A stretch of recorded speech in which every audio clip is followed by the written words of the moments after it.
오늘 함께 읽으실 하나님 말씀은 창세기 31장 1절에서 5절입니다. 야곱이 라반의 아들들이 하는 말을 들은즉 야곱이 우리 아버지의 소유를 다 빼앗고 우리 아버지의 소유로 말미암아 이 모든 재물을 모았다 하는지라.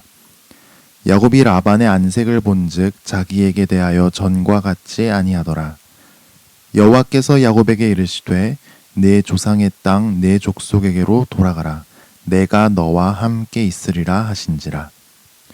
야곱이 사람을 보내어 라헬과 레아를 자기 양떼가 있는 들로 불러다가 그들에게 이르되 내가 그대들의 아버지의 안색을 본즉 내게 대하여 전과 같지 아니하도다. 그러할지라도 내 아버지의 하나님은 나와 함께 계셨느니라. 아멘. 야곱은 큰 부자가 되었습니다.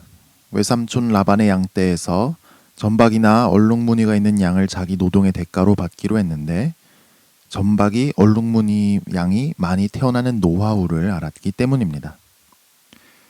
이제 야곱은 하란에서 헛고생만 한 게 아니라 그래도 한 몫을 모았으니까 두 다리 뻗고 좀 여유롭게 지낼 수 있을까요? 이제 하란에 성공적으로 정착했다고 할 수 있을까요? 그런데 그때 문제가 생겼습니다. 외삼촌 라반의 아들들이 불만에 찬 소리를 하기 시작했습니다. 야곱이 우리 아버지 재산을 다 빼앗아 버렸어.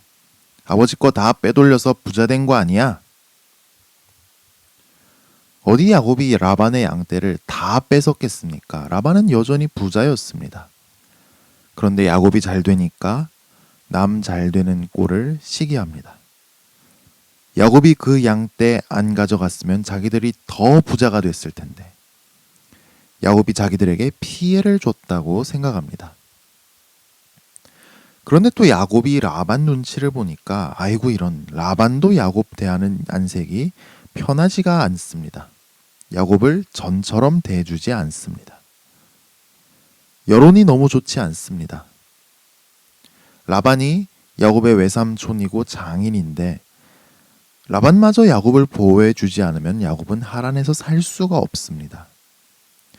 아무리 양떼가 많아도 견제당하고 도둑맞고 심지어 린치를 당하면 양떼도 가족도 다 잃어버리게 됩니다. 야곱은 극도로 불안해졌습니다. 그렇다고 가나안 땅으로 돌아갈 수도 없는 노릇 아닙니까? 가나안 땅에는 자기를 죽이려는 형 에서가 시퍼렇게 살아 있습니다.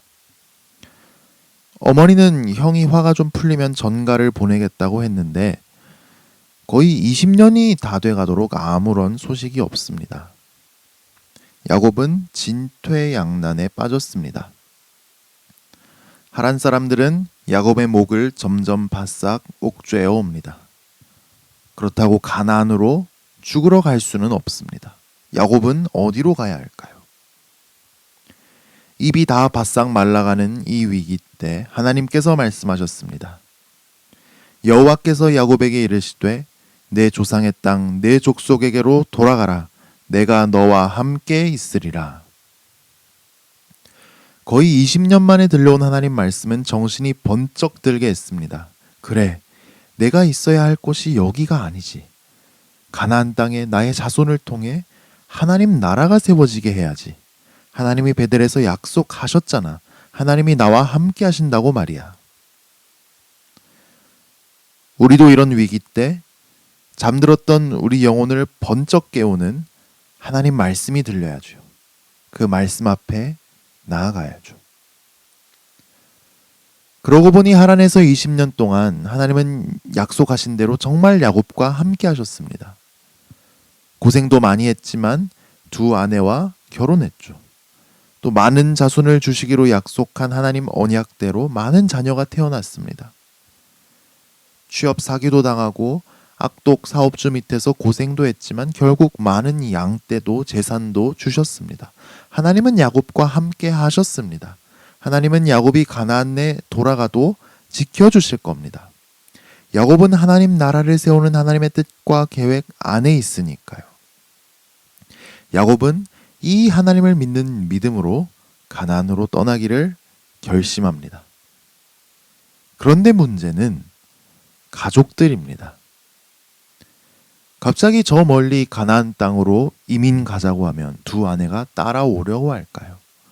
레아와 라헬은 하란에서 태어나고 자라고 평생 하란에서 살았습니다. 친정 식구들이 다 하란에 있습니다.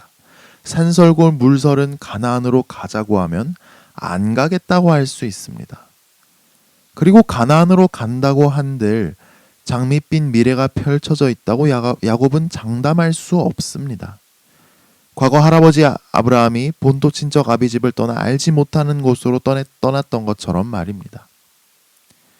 야곱은 두 아내를 설득해내야 합니다. 어떻게 설득할 수 있을까요?